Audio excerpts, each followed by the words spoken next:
اس بچے نے پائلٹ بن کر مسافروں سے بھرے ہوئے جہاز کو کریش کر دیا اور 200 مسافر اس حادثے میں مارے گئے۔ پر اب سوال یہ آتا ہے کہ اس بچے کو آخر پائلٹ بنایا کس نے؟ 1994 میں ایک جہاز رشیا سے چائنا جا رہا تھا اور اس جہاز کے جو پائلٹ تھے ان پائلٹوں میں سے ایک پائلٹ کی فیملی بھی اس جہاز میں ٹریول کر رہی تھی اور اسی وجہ سے اس پائلٹ نے اپنے 2 بچوں کو جہاز کے کاکپٹ میں ہی بٹھا رکھا تھا۔ 2 گھنٹے کے بعد پائلٹ نے جہاز کو آٹو پائلٹ موڈ پہ لگایا اور خود واش روم چلا گیا۔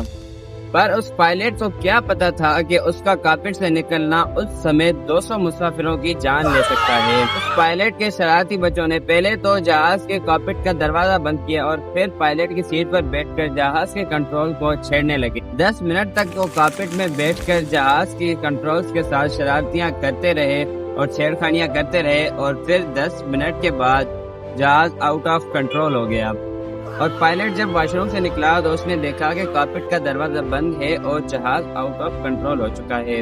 اس نے پوری کوشش کی اپنے بچوں کو آواز لگانے کی اور دروازہ کھولنے کی، پر وہ پوری طرح سے ناکام ہو گیا تھا اور جہاز رشیا کے پہاڑوں سے ٹکرا کر پوری طرح تباہ ہو گیا، جس میں پائلٹ اور کرو ممبر سمیت سبھی مسافر مارے گئے تھے۔ 8 مہینے تک پوری دنیا کو یہ نہیں پتا چلا کہ آخر یہ جہاز کریش ہوا کیسے، اور 8 مہینے بعد فلائٹ کے ڈیٹا ریکارڈر یعنی بلیک باکس کی مدد سے پوری دنیا کو یہ پتا چل سکا کہ یہ جہاز 2 بچوں کی وجہ سے کریش ہوا تھا۔ سوچو، ایک بچہ جس کو جہاز چلانا نہیں آتا، اس کی ایک چھوٹی سی غلطی نے 200 مسافروں کی جان لے لی۔